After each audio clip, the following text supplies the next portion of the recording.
అందరికీ మరణాంత.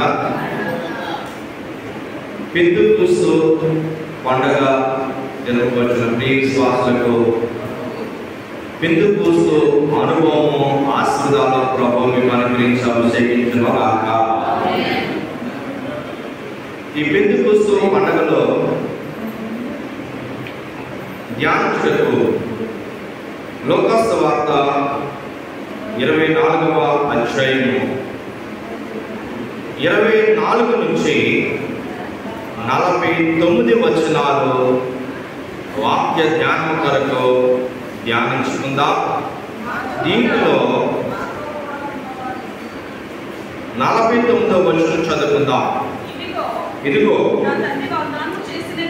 నా తండ్రి వాగ్దానం చేసినది మీ మీదకి పంపుచున్నాను. మీరు పై నుండి శక్తి పొందు వరకు పట్టణములో నిలిచి ఉండడని వారితో చెప్పాను. ప్రార్థన చేసుకుందాం. వందనములు నీకు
పెంతెకొస్తు పండగ ప్రభువా, ఆనాడు మేడగదిలో మొదటి సంఘము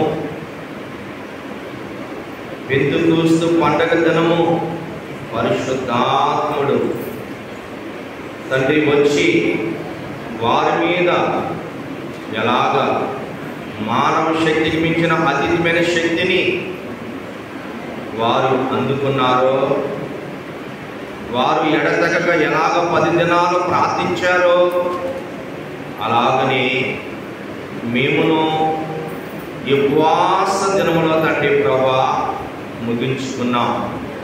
ఇదిగో నీ పెంతెకొస్తు పండగ అనుభవాలను ధ్యానించుటకు, అభిషేకించబడుటకు వచ్చిన నీ ప్రియమైన విశ్వాసులకు తండ్రి ప్రభా, ఈ పండగలో మీరు నీ శిష్యులకు ఇచ్చిన అనుభవాల్ని, ప్రత్యక్షతలను ప్రభా, ఆశీర్వాదములను ప్రభా, ఇచ్చిన పరిశుద్ధాత్మ శక్తిని మరొక్కసారి మాతో కూడా మాట్లాడి అనుభవంలోనికి నడిపించి అభిషేకించమని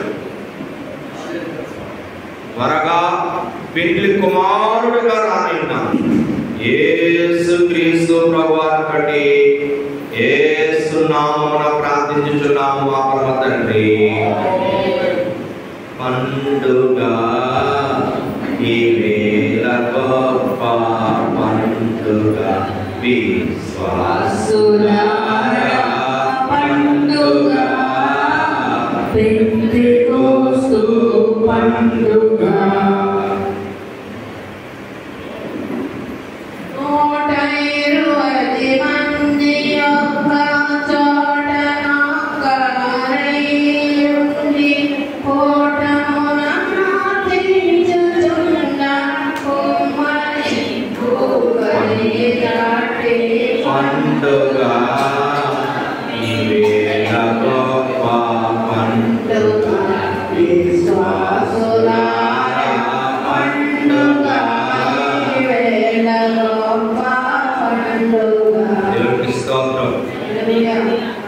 పెంతెకొస్తు పండుగకు వచ్చిన విశ్వాసులారా, ప్రభు పెంతెకొస్తు అనుభవాలను, ఆశీర్వాదాలను, అభిషేకాన్ని మీకు అనుగ్రహించును గాక.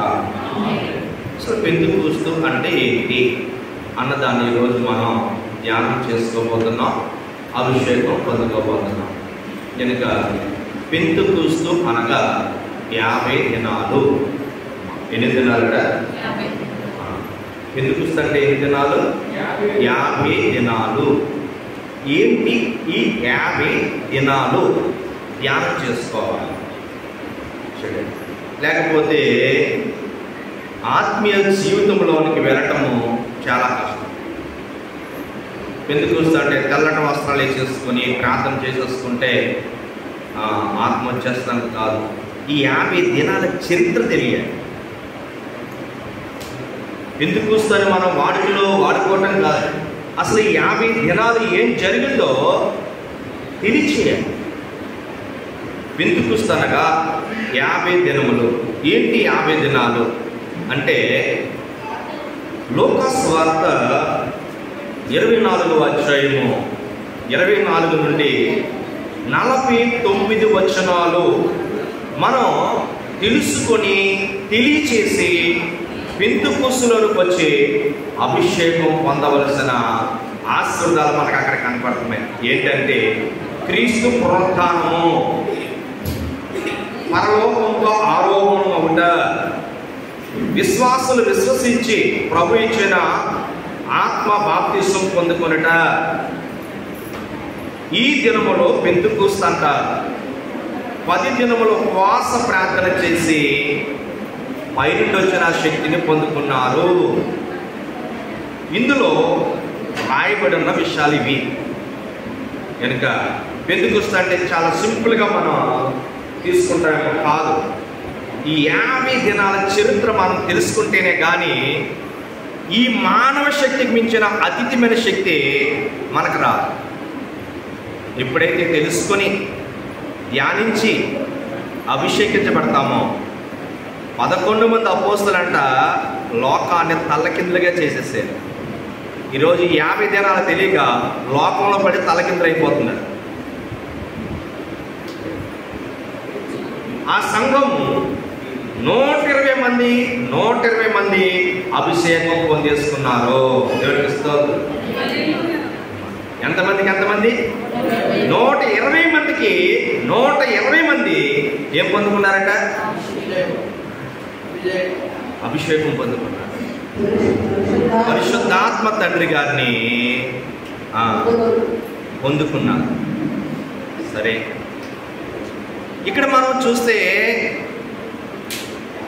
ఈ పెంతెకోస్తు పండుగలో మనము ఈ 50 రోజుల చరిత్ర మనం చూసుకుంటే పునరుత్థానం గురించి మొదలవుతుంది. ఎక్కడంటే అంట సమాధి దగ్గర నుండి 24వ వచనంలో ఏమని రాస్తుందంటే, చూడండి, లోకాసు వార్త మనం చూస్తున్నాం 24వ అధ్యాయంలో 24వ వచనం ఒక్కసారి మరలా చదువుకుందాం. మాతో కూడా ఉన్నవారిలో కొందరు సమాధి యొద్దకు వెళ్ళి ఆ స్త్రీలు చెప్పినట్లు కొనుక్కొని కానీ ఆయనను చూడలేదని ఆయనతో చెప్పి. ఇక్కడ ఏం కనపడుతుందంట? బుద్ధిహీనత. వెళ్ళారు ఎవరు చూడటానికి? యేసయ్యని చూడటానికి. ఎక్కడికి వెళ్ళారు? సమాధిలోకి వెళ్ళారు. సమాధిలో చూడండి చూస్తున్నారు, ఎవరు కనపడలేదు. పునరుద్ధానం అయిన తర్వాత అంట మహిమ వచ్చింది. పునరుద్ధానం తర్వాత వెలుగు వచ్చింది. ఇంకా చీకటి బతుకులు పోలేదు జనాలు, ఇంకా బుద్ధిహీనత పోలేదు జనాల్లో. ప్రపంచంలో ఎవరికి లేని మహిమ శక్తి పునరుద్ధానం వల్ల సంఘానికి ఇస్తే ఆ సంఘంలో ఉన్న 11 మంది అపోస్తుల్లో కూడానంట ఏముందంటే బుద్ధిహీనత. అక్కడ అంటారు స్త్రీలు, మా ప్రభుని ఎవరెత్తుకెళ్ళిపోరో చెప్పండి, ఆ శవాన్ని ఎవరెత్తుకెళ్ళిపోరో చెప్పండి, మేము తీర్చి తెచ్చుకుంటాం. ఇంకా సావు సావు సావు, పునరుద్ధాన మాట రావట్లేదు. అందుకే అన్యుల కన్నా చాలా భయంకరమైన స్థితిలో చూడండి హింసించబడతారు. ఈ 50 దినాల చరిత్ర నువ్వు తెలుసుకోకపోతే బుద్ధిహీనతలో ఉంటావు. బుద్ధిహీనత.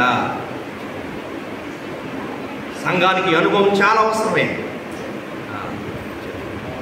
ఈ 10 దినాలు ఉపవాస ప్రార్థన చేసి తర్వాత బుద్ధి తెచ్చుకున్నారు. దేవునికి స్తోత్రం. ఇంకా మేము మానవ శక్తికి మించిన అతీతమైన శక్తి పొందుకుంటాం అనంట 10 రోజులు దేవాలయం విడిచిపెట్టకుండా ఉపవాసంతో ఏడ్చారు. ఎవరి కోసం? ఎన్ని రోజులు ఈ మానవ శక్తితో ఉంటాం మేము? నా ప్రభు నా కోసం చచ్చిపోయాడు, నా ప్రభు నా కొరకు తిరిగి లేచాడు, నా ప్రభు నా కొరకు పునరుద్ధాన బలం ఇచ్చాడు. చూపిస్తాం లోకానికి అసలు ఏంటి పునరుద్ధాన బలం అంటే ఏంటన్నది. ఈరోజు అక్కడ ఉన్నప్పుడంట ఏముంది? చావు. చూడండి, కానీ ఏం చూడలేకపోయారట? పునరుద్ధానుడైన యేసును చూడలేకపోయారు. 40 రోజులు కనపడ్డాడు. ఒక్క రోజు కాదు, 2 రోజులు కాదు. ఎన్ని రోజులు కనపడ్డాడంట? 40 రోజులు టైం ఇచ్చాడు. చూడు, నేను నీ చుట్టూ తిరుగుతున్నాను, చూడు, నేను లెగిసిపోయాను, చూడు. ఏం చూస్తావు? లోకాన్ని, లోక తలంపులు, లోక ఆలోచనలు, లోక పనులు. పునరుద్ధానం జరిగిందన్న ఆనందము లేదు, ఆనందం లేదు. పునరుద్ధానుడైన యేసు కనపడతా ఉన్నాడు, చుట్టూ తిరుగుతూ ఉన్నాడు. ఇంకా భయంకరమైన పని ఏంటంటే తోటమాలి అన్నారు. ఎవరిని? ఎంత బాధ వేస్తుంది. ఓ తోటమాలి నా ప్రభు ఎక్కడున్నాడో చెప్పని ఎవరిని అడుగుతున్నారు? ఎంత బుద్ధిహీనత, ఎంత బుద్ధిహీనత. అసలు నువ్వెవరు?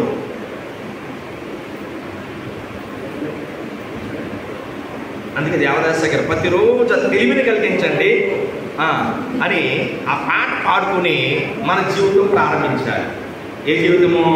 తెలివిని కలిగించు నన్ను దివ్యగా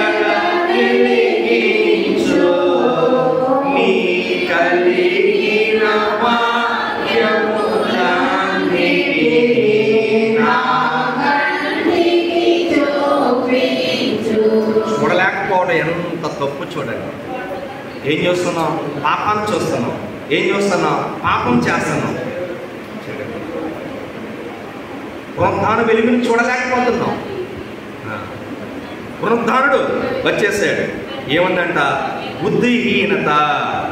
చూడండి 25వ వచనంలో కూడా ఏం చేస్తున్నాడంటే ఆయన గద్దిస్తున్నాడు.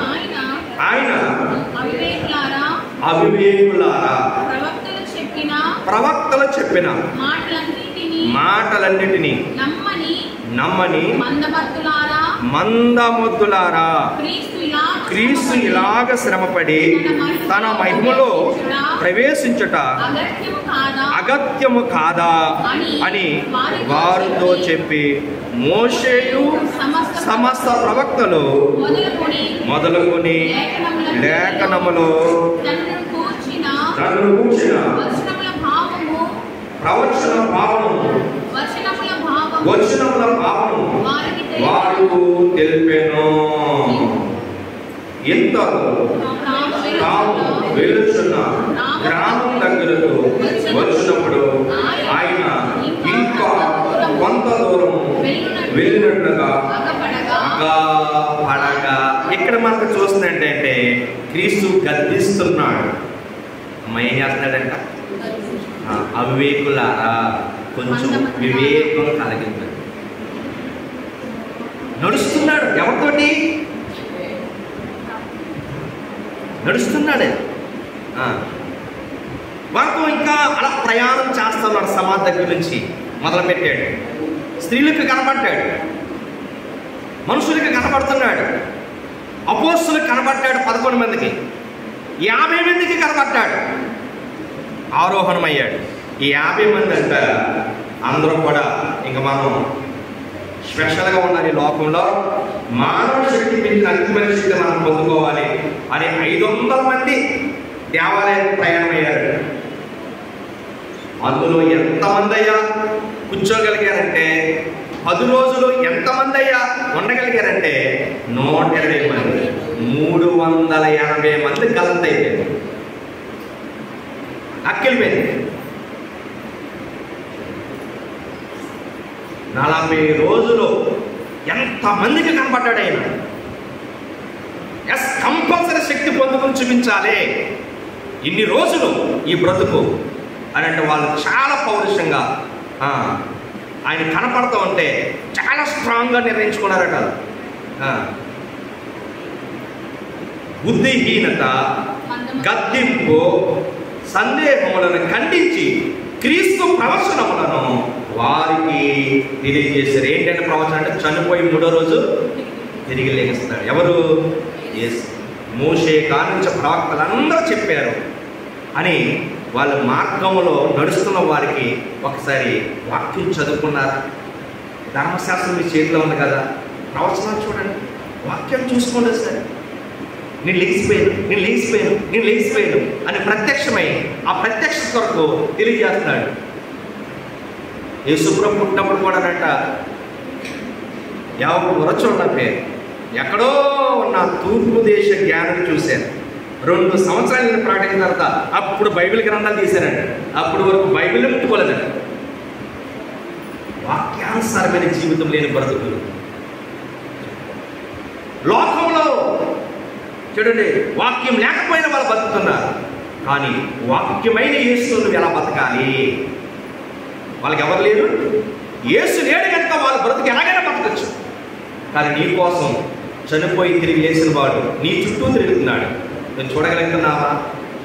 అవివేకులారా అని ప్రయాణమై సమాధి కాలం నుంచి లేచి నడుచుకుంటూ వెళ్తూ మార్గ మధ్యలో గద్దిస్తున్నాడు.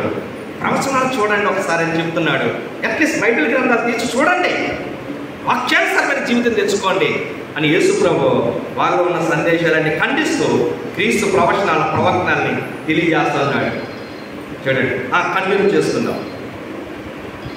వారు సాయంకాలము కావచ్చునది, ప్రొద్దు గురింగినది, మాతో కూడా ఉండమని చెప్పి ఆయనను బలవంతం చేసిన కనుక ఆయన వారితో కూడా ఉండుటకు లోపలికి చూడండి, ప్రయాణం జరిగింది బాగానే. వాళ్ళు ఏమన్నారంట, అబ్బే బతుకుపోయింది కాబట్టి ఈరోజు మాతో. ఎవరిని అడుగుతున్నారు వారు? యేసుని అడుగుతున్నారు. అమ్మా, ఎవరిని అడుగుతున్నారంట? పునరుద్ధానుడైన యేసు. పునరుద్ధాన ప్రత్యక్షతలో ఎవరు అడుగుతున్నారంట? ఎమ్మాయి నందు అతిథిగా ఉన్న క్రీస్తు. ఎమ్మాయి శిష్యులు ఎవరాలు? యేసుప్రభు వాళ్ళతో మాట్లాడుతుంటారంట, మంటలేసిపోతుంది. ఎక్కడ? ఒక్కొక్కసారి మాట విన్నప్పుడు లోపల ఏమైపోతుంది? మంట వచ్చేస్తుంది. పునరుద్ధానుడైన యేసు మాట్లాడుతుంటే వారి లోపల చూడండి ఎంత మాట చెప్తున్నారు. ఆయన ఎన్ని అద్భుతాలు చేశాడండి, చనిపోయిన వారిని బతికించాడండి, కానీ చంపేశారండి అని ఎవరు చెప్తున్నారు తెలుసా? యేసుకే చెప్తున్నారు అని పక్కన ఉన్న యేసుని మాత్రం చూడలేదు. కొన్ని పక్కన ఉన్నాడు, మార్గంలో వెళ్ళిపోలేదు, అడిగారు ఈరోజు మాతో మీరు ఉన్నారు. సరే, ఇంట్లో ప్రవేశించాడు. చూద్దాం. లోపలికి వెళ్ళాను. ఆయన వారితో కూడా భోజనమునకు కూర్చున్నప్పుడు ఒక రొట్టెను పట్టుకుని స్వాస్థ్రము చేసి దానిని విరిచి వారి పంచి పెట్టగా వారు కనులు తెరవబడి ఆయనను గుర్తుపట్టేది. అంతటా ఆయన వారికి అదృశ్యమై. దేవునికి స్తోత్రం. రొట్టె విరిచినప్పుడంట, కృతజ్ఞత స్తుతి చెప్పినప్పుడంట వారు గుర్తు పెట్టారు, ఈయన ఎవరు? పునరుద్ధానుడైన. అప్పుడంట ఈ పాప నేత్రాలు తెరవబడ్డాయి. అప్పటి వరకు ఈ పాప నేత్రాలు తెరవబడలేదు. ఈరోజు ఈ పండుగకు వచ్చిన మనం ఏ నేత్రాలు ఉండాలి? పాప నేత్రం మూసి ఆత్మ నేత్రం తెరవాలి. ఇన్ని రోజులు మనం ఎలా ఉంటాం? పునరుద్ధానుడైన యేసు వారి ఇంట్లో ప్రవేశించి వారితో ఉండి రొట్టె విరిసి కృతజ్ఞత స్తుతి చెప్పినప్పుడు గుర్తుపట్టారట. దేవదాసయ్య గారు ఎప్పుడు కూడా నాతో నా ప్రభు వచ్చాడండి, ఒక కుర్చీ ఈ రాతలు చదివిన తర్వాత ఆయన ఎలా ఉన్నాడంటే మనం ఎలా ఉంటాడు. అందుకే ఓపిక చేసుకుని ఈ రథాలన్నీ చేస్తారు. ఎవరు చేసినా చేయలేకపోయినా రేపు పరలోకం వెళ్ళిన తర్వాత మనం ఎవరు చెప్పాలి? దైవజనుడు ఈ రథం కొరకే లోదర్ మిషన్ నుంచి బైబిల్ మిషన్కి వచ్చింది. దేవునికి స్తోత్రం. మాకు ఆత్మ అవసరం లేదన్న, నాకు ఆయన లేకపోతే అడుగు కూడా వేయనన్నాడు. ఈ లోకంలో ధనములు, ఉద్యోగాలు, ఆస్తులు, ఐశ్వర్యాలు ఏమీ ఇవ్వలేనిది ఆయన ఇవ్వగలిగేది. చాలా మంది నిర్లక్ష్యంగా ఉన్నారు. అందుకని ఆయనంట ఎమ్మాయి శిష్యులకు మార్గం మధ్యలో గుర్తుపట్టలేదు. కానీ చూడండి, ఇంటిలో భోజనానికి కూర్చున్నప్పుడంట భోజనం మనతో చేస్తుంది ఎవరో కాదు, పునరుద్ధానుడైన. ఎప్పుడైతే గుర్తుపెట్టారో అప్పుడంటే ఏమైపోయాడు? వాళ్ళకి ఎందుకు కనపడ్డాడంటే వాళ్ళు ప్రపంచాన్ని తలకిందులుగా చేసే వారు. శిష్యులందరూ కూడా ఏమంటారంట? ప్రపంచాన్ని. ఈరోజు నీకు రక్షణ ఇచ్చారంటే నీ వారందరూ నువ్వు మార్చగలిగేవారని అర్థం. నువ్వు దేవాలయంలోకి వచ్చావంటే నువ్వు ప్రపంచాన్ని సంఘంలోకి చేర్చగలిగే శక్తి ఉందని అర్థం. ఆలకవలే మనం కూడా ఉంటున్నామా? అవివేకంగా ఉంటున్నామా? బుద్ధిహీనతగా ఉంటున్నామా? ఏదో సరదాగా ఈ జీవితం అనుకుంటున్నారా? పునరుద్ధానుడైన యేసు చూడండి వారి శిష్యులకి ఎందుకు కనపడుతున్నాడు? నీ జీవితం ఇది కాదు, ఇహలోకంలో కంటే ఆ లోకంలో నువ్వు జీవించాలి అని వారికి ప్రత్యేకంగా కనపడతాడు. అతిథిగా వారి ఇంటికి భోజనానికి వెళ్ళాడు. పునరుద్ధానుడైన యేసు ఎలాగెళ్ళాడంట? ఈరోజు అబ్రహాం గారు సింధూరు వృక్షం కనుక వచ్చినప్పుడు అంటే ఇంటికంటే వెళ్ళి ఏం చేశాడు? భోజనం చేశాడు. ప్రకటన 3వ అధ్యాయం కూడా ఏమంటున్నాడు? తలుపు యొద్ద తట్టిచున్నాడు. ఎవరు తీస్తారో వారితో నేను, నాతో వారు భోజనం చేస్తా. దేవునికి ఇస్తారు. ఏ భోజనం? ఈరోజు పండగ కానీ ఏం లేదు మనకి. వాక్యాహారం పెట్టగలుగుతాం కానీ చూడండి, చెప్పారు చాలా మంది వచ్చేవారు సాగించారు. దేవుని యొక్క మహాప్రభుని బట్టి చూడండి, ఆ పండగలో చూడండి ఆరంట ఏమంటున్నాడు? యేసు ప్రభు వస్తాను విందు చేస్తానంట. విందు అంటే ఏం పెడతాడు? చికెన్ పెడతాడా, మటన్ పెడతాడా, చేపలు పెడతాడా? లక్షణాలు సరి చేస్తాడు. దేవుడు ఎన్ని లక్షణాలు ఉన్నాయో అన్ని లక్షణాలు సరి చేస్తాడు. ప్రేమ అనే విందులోకి మనము దేవుడి యొక్క దివ్య లక్షణాలు సరి చేస్తాం. ఈ లక్షణాలే ప్రకాశించే శక్తి వస్తుంది. ఈ లక్షణాలే ఆరోహణ బలము ఇస్తుంది. ఏమీ తీసుకురాదు. కేవలం మనకి ఇవ్వబడే లక్షణాలు పరీక్షించాలి, ప్రార్థించుకోవాలి. లేకపోతే దేవుణ్ణి ప్రభా ఈ లక్షణం నీది కాదు కదా, నాలోకి వచ్చి తీసేయి. ఈ మాట నీది కాదు కదా, అట్ట మాట నా నోట్లోకి వస్తుంది, తీసేయి. అవే బలహీనపరిచేవి, అవే రోగులుగా చేసేది, అవే మరణానికి లాక్కేది. నోరు బాగుంటేనే నోరు బాగుంటుంది. పరలోకం వెళ్తే ఏదో విందు అనుకుంటున్నారేమో. ఏమిది పెడతాడట? దేవుని యొక్క లక్షణాలు. వాటితో మనం ప్రకాశించాలి, వాటితో మనము ఉండాలి. చూడండి, వాళ్ళు విందు చేసుకున్నారు, ఆయన అదృశ్యమైపోయాడు. ఇప్పుడు కూడా మనం అంటాడు, ప్రతి ఒక్కరిలో నేను విందు జరిపిస్తాను. ఏ తలుపు తీయాలి? మన ఇంటి తలుపు తీయాలా? హృదయమనే తలుపు. దేవునికి స్తోత్రం. ఆయన ఉంటే అన్ని మంచి మాటలు వస్తాయి, అన్ని సంతోషకర మాటలు వస్తాయి, అన్ని ఆనందకర మాటలు వస్తాయి. అంతా బాగుండాలి. నోరు పోకపోతే ఏం బాగోదట? ఇది ఈ బాడీని అంతా పాడు చేసేస్తుంది. బాడీని అంతా పాడు చేస్తుంది. ప్రపంచమంతా తగులడిపోవడంలో యుద్ధాలు జరగదన్న, నిప్పి లేకుండానంట ఏం చేస్తానంట? నరవలేని నాలుగ కనుక ఆయన కనుక తలుపు తడుతున్నాడంటే ఎస్ నీకు అనుభవంకి వచ్చేసి దేవుడి లక్షణంలో పూర్తిగా జీవించడానికి నువ్వు అనుభవమైన రాళ్ళు, అనుభవమైన వారు. వందలాది మంది కనపడ్డాడు కానీ 120 మంది మాత్రమే చూడండి వారంటే ఏం చేశారు? పొందుకోగలిగారు. మిగతా వారందరూ ఇవే ఈ లక్షణాలే. వారిని ఏం చేసింది? చుట్టూ తిరుగుతున్నా సరే వారు గమనించలేకపోయారు. సరే చదువుకుందాం. అప్పుడు వారు ఆయన త్రోవలో మనతో మాట్లాడుచు లేఖనములను మనకు బోధించుచు ఉన్నాడు.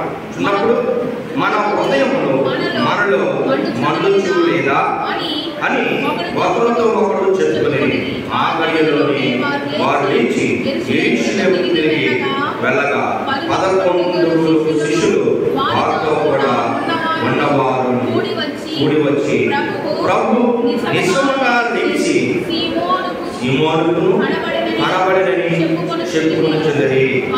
వారిని విని త్రోవలో జరిగిన సంగతులు ఆయన రొట్టు విరుచుట వలన ఎలాగో తెలియబడినో అది తెలియచేసేది. చూడండి, వీళ్ళంటే ఎక్కడికి వెళ్ళారు? ఎంఐ శిష్యులు మెయిన్ శిష్యుల దగ్గరికి వెళ్ళారు. యెరూషలేంకి వెళ్ళారు. యెరూషలేంకి వెళ్తే ఏం చేశారు? నా ప్రభు పురంతారుడైన యేసు నాకు కనపడ్డాడు, మార్గంలో నడిచాడు, మా ఇంటికి అతిథిగా తీసుకెళ్ళాం, భోజనానికి కూర్చున్నాం, ప్రార్థించారు, రొట్టెలిసారు. భోజనం చేసే సమయంలో ఆయన ఈ విషయం ఎవరికి చెప్పాలి? 11 మంది శిష్యులకు యెరూషలేములో ఉన్న పట్టణానికి చెప్పాలి అని వారు వెళ్ళారట. చూడండి, ఇక్కడ మనం చూసుకుంటే 11 మందికి ప్రత్యక్షమగుట, వారు భయపడి వారు సమాధానపరచవలనని దేవుడు వారిని నియమించాడు. వెళ్ళంటే 11 మంది ఏం చేశారు తెలుసా? కొంచెం సమాధానంగా ఉన్నాడు, భయపడకండి. ఏమని భయపడ్డారంటే ఎంతకాలం? సరే, ఇంకొక క్వశ్చన్ చేస్తాం. సముద్రములో గాలి తుఫాను వచ్చినప్పుడు అంట నీళ్ళ మీద నడిచి వస్తున్నారు. ఎవరు? యేసయ్యే. అప్పుడు ఏమన్నారు వాళ్ళు? దెయ్యము. ఇప్పుడు కూడా అంటే ఏమంటున్నారు? భూతము భూతము భూతము. వాళ్ళే దేవుణ్ణే భూతం అన్నారు. ఇప్పుడు భూతాన్ని దెయ్యం అంటున్నారు, దెయ్యాన్ని దేవుడు అంటారు. అందుకే చెట్లో దేవుడు అంటున్నారు, అయితే దేవుడు. నిజంగా పునరుత్థానుడైన యేసు నిజమైన వారిని మాత్రం ఎవరు పట్టించుకోలేదు. అయ్యా, ఈ 50 దినాలు చాలా విలువైనవి. ఈ 50 దినాలు పక్కన పెట్టి 60 దినాలలో చేస్తారు ఇవన్నీ. పెళ్లి రోజు తర్వాత చేసుకోవడం బాగుంటుందా? ఇది సంఘ పరిస్థితి. ఏ రోజు? పెంతెకోస్తు 50 దినాలు. ఏం జరుగుతుంది? చరిత్ర.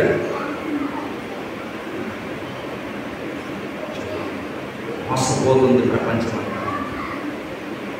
ఈరోజు దేవుడు ఎంత చక్కటి మాటలను తెలియజేస్తూ ఉన్నాడు. ఇంకెప్పటికే పట్టింపే లేదు అసలు. ఏంటి ఇలాగా జరుగుతుందండి?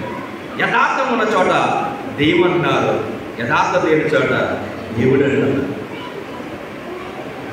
ఇక్కడ 100 మంది గల్లంతైపోతున్నారు, రాలేకపోతున్నారు. అక్కడ వేలాది మంది కనపడతా ఉన్నారు.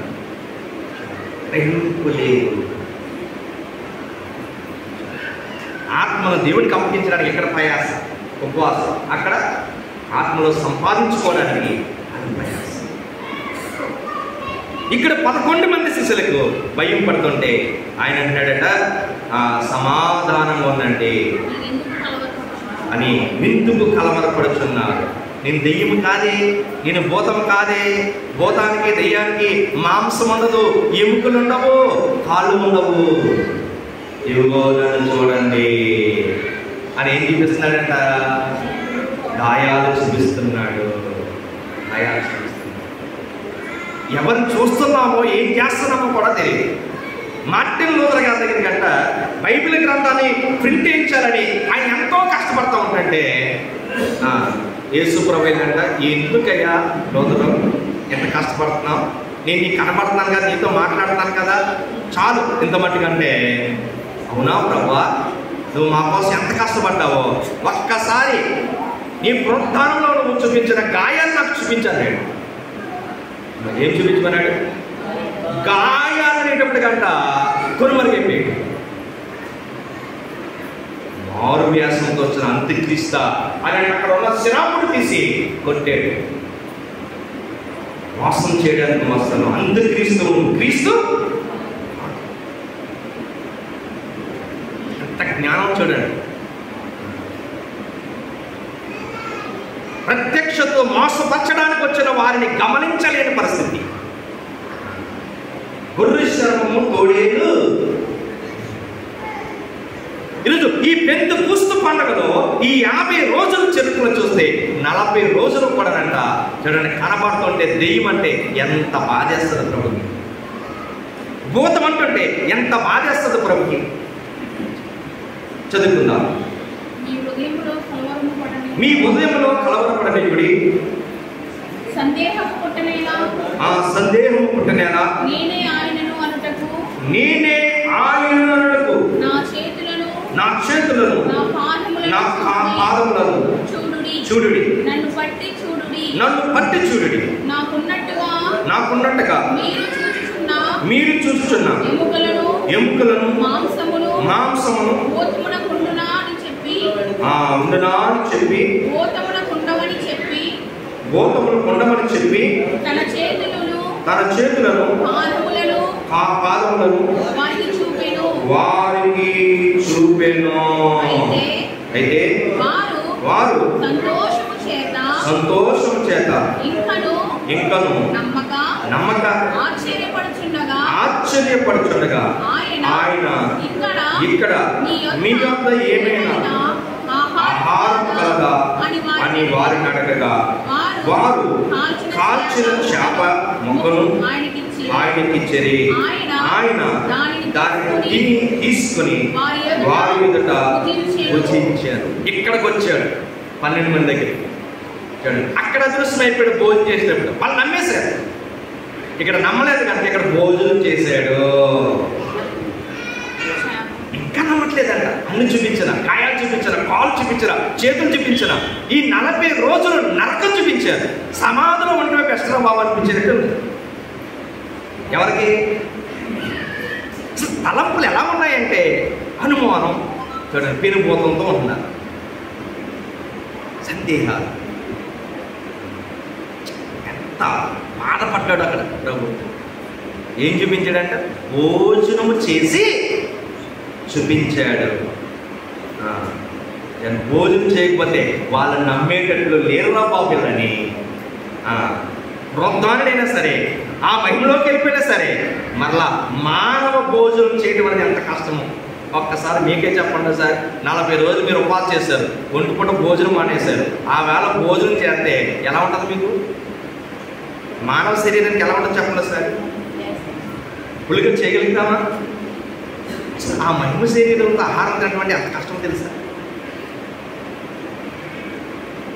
సరే తిన్నాడు. ఎందుకు ఈ బతుకు నీకేమో ఆ బతుకు ఇస్తుంటే నువ్వు ఎలా ఉంటున్నావు? ఒకసారి బొమ్మలు పులిచాడు. పాపంలో ఉన్న మానవుడికి పోలికగా ఉంది. చీతకపురుషులు ఇచ్చాడు.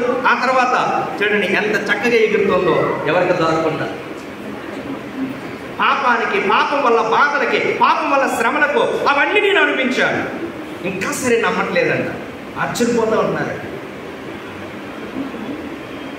అందుకు వారు 10 రోజులు దేవాలయంలో ఏడ్చారు. ఇక నుంచి మాకు అపనమ్మకం రాకుండా నమ్మకం కలగాలి ప్రభువా, నీ శక్తిని మేము చూపించాలి. నీలో చూడండి, మాలో నీవు ఉన్నావని లోకానికి తెలియచేయాలి అని అంటే వారు 10 దినాల ఉపవాసంతో కన్నీరు విడిచి ప్రార్థన చేసుకుని చూడండి మానవ శక్తిని మించిన అతిథిమైన శక్తిని వాళ్ళు పొందుకొని ప్రపంచాన్ని తలకిందులు చేశారు. నిజంగా అక్కడే భోజనం చేసి ఇక్కడ భోజనం చేయకపోతే వీళ్ళు నమ్ముతారా? కానీ ఇక్కడేం చేశాడు? భోజనం చేశాడు. సరే, ఇంకా మనం వెళ్దాం. దైవికముగా బయలుపడుట ఆ మానవ అనుభవాన్ని చూపించారు. అంటే భోజనము చేశారు. 44లో ప్రవచనం సంపూర్ణంగా నెరవేరినవేని ఆయన చెప్పారు. 49లో దేవుని కొరకు కనిపెట్టుడి, పరిశుద్ధాత్మ తండ్రి గారు వాగ్దానం కొరకు కనిపెట్టుడని ఆయన ఒక చక్కటి మాటను అక్కడ తెలియజేస్తున్నాడు.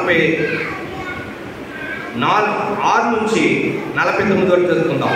క్రీస్తు శ్రమపడి 3వ దినములో మృతుల్లో నుండి లేచునని యెరూషలేముకు మొదలుకొని సమస్త జనములో ఆయన పేరిట మారు మనసును పాప క్షమాపణను ప్రకటించబడినని రాయబడి ఉన్నది. ఈ సంగతులకు మీరే సాక్షులు. ఇదిగో నా తండ్రి వాగ్దానం చేసినది మీ మీదకి పంపుతున్నాను. మీరు పై నుండి శక్తి పొందు వరకు పట్టణంలోని నిలుచుందని వారితో చెప్పాను. ఇక్కడి నుంచి అయినా సాక్షాత్తులుగా ఉండండి, పట్టణంలోనే ఉండండి, నిలిచి ఉండండి, వెనకడగా ఉండండి. స్థిరత్వం లేని జీవితాలు మీకు వద్దు అని అంట హెచ్చరించి అక్కడ యేసుక్రీస్తు ప్రభువునంట ఆశీర్వదించి పరలోకముకు ఆరోహణమైపోయాడు. 50 వచనము 51 వచనంలో మనకు కనపడుతుంది. ఏం చేశాడంట? క్రీస్తు పరలోకముకు ఆరోహణమైపోయాడు. చూడండి 53 వచనం ఏముంది? దేవుని మహిమపరచుటకు దేవాలయంలో వారి దేహాన్ని వారి అంతా ఎలా మార్చేసుకున్నారంటే దేవాలయంగా మార్చేసుకున్నారు. దేవునికి స్తోత్రం. అపోస్తలుడు పౌలు గారు అంటారు, మొదటి కొరింథీ 3వ అధ్యాయంలో నీ దేహం పరిశుద్ధాత్మ ఆలయమని ఆయన నీలో ఉంటాడని నువ్వు ఈ దేవాలయం ఎందుకంట ఆ మహిమగల దేవాలయంగా మార్చడానికి దేవునితో మహిమపరచడానికి ఈరోజు మనందరిని కూడా సిద్ధపరచుకున్నాడు, అభిషేకిస్తూ ఉన్నాడు. కనుక వారి 11 మంది అపోస్తులు మరి అనేకులకు 500 మందికి పైగా కనబడినా సరే 120 మంది వెళ్ళారు. ఆ సంఘం మొదటి సంఘం అంతా కూడా చక్కగా ఏం పొందుకున్నారంట, ఏవీలు రాసిన ప్రవచనం, తర్వాత సర్వజనుల మీద నా ఆత్మను కుమ్మరిస్తాను. ఇప్పుడంట సంఘానికి ఆత్మ కుమ్మరింపించాడు. చూడండి ఆఖరి రోజుల్లోనంట మొత్తం ప్రపంచం అందరూ కూడా పొందుకుంటారు. దేవునికి స్తోత్రం. ఇప్పుడు మనం పొందుకోవాలి. మనమంట ఈ ప్రకారము మనమంతా కూడా ప్రభు అపోస్తులను హెచ్చరించినట్లుగా మనల్ని కూడా హెచ్చరిస్తూ ఉన్నాడు. అందుకే దేవదాసయ్య గారు ఈ 40 దినములో ప్రత్యక్షతను చూస్తూ ఈ 10 దినాలు కనిపెట్టి ప్రార్థన చేసుకొని అన్నాడు. మరి చాలామంది వచ్చారు, ప్రార్థించారు. ఈరోజు అందరూ శక్తిమంతులుగా కావాలని ఎవరు ఉపవాసం చేసినా చేయకపోయినా వారి బలహీనతలు బట్టి వాళ్ళు వదిలేసి మరి ఈరోజు ఉపవాసంలో అభిషేకానికి సిద్ధపడతా ఉన్నాం. మరి వాళ్ళకిలాగే చిన్న అనుమానం కూడా ఉండకుండా అపోస్తులు 10 దినాలు ఏం చేశారో, ఎలాగ కలవరపడ్డారో, ఎలాగ ఉపవాసంతో వాళ్ళు కన్నీరించారో, ప్రభా నేనైతే అలేకపోయాను కానీ అయినప్పటికీ నాకు ఈ మహిమలో నా దేహాన్ని సిద్ధపరచండి ఆగింజంత విశ్వాసంతో ప్రార్థించుకోండి. ఆయన చక్కటి అభిషేకాన్ని మనకు ఇస్తారు. కనుక అపోస్తులకు ఇచ్చిన అనుభవాన్ని మన సంఘం కూడా ఇస్తారు. కనుక అందరూ కూడా ఏం చేయాలంటే చూడండి, లోకాన్ని వారు తలకిందులుగా చేశారు. చూడండి ఈరోజు ఈ లోకాన్నంతా కూడా సంఘంలోకి చేర్చి మనమంతా కూడా ఈ పెంతెకోస్తు పండుగను జరిపించుకోవాలి. 40 రోజులు కనిపెట్టి ప్రత్యక్షతను చూశారు. ఈ 10 రోజులు ఆ దేవాలయంలో నిలబడి దేహాన్ని దేవుని మహిమపరచడానికి ఆ ఆత్మ తండ్రి కోసం 10 రోజులు ప్రార్థన చేస్తున్నారు. అప్పుడు ఈ మహాశక్తి వచ్చింది. కనుక ఈ 40 దినాలు ఎంత వేదన పడ్డాడో ప్రభు ఈ 10 రోజులు అంత సంతోషం వచ్చేసి దేవుడికి స్తోత్రం. అట్లీస్ట్ 120 మంది అయినా వచ్చారు. అట్లీస్ట్ ఎంతమంది వచ్చారంట? ప్యారిస్ ఎంతో మంది ఉన్నారు. కానీ ఉపయోగం ఏంటి? వచ్చిన వారితో చక్కగా అంత గొప్ప అభిషేకాన్ని వాళ్ళు జరుపుకున్నారు. కేవలం నమ్మకం. చూడండి చక్కగా మనం కూడా ఈ పండుగలోకి వచ్చి ఆ పండుగలో జరిగిన విషయాలన్నీ కూడా మనం 10 రోజులు విన్నాం. కనుక ఈ పండుగలో ప్రభు వారిని ఎలాగో ప్రత్యక్షపరిచి ప్రార్థన నడిపించారో మనము ఈ 10 నిమిషాలు ప్రార్థన చేసుకుని ఎక్కడున్న వారు అక్కడ ఉండి ఈ అభిషేకానికి అందరూ కూడా సిద్ధపడండి. అట్లా అనుభవాలు అభిషేకాన్ని ప్రభు యేసయ్య మనందరికీ దయచేయను గాక. పండుగ ఈ వేళ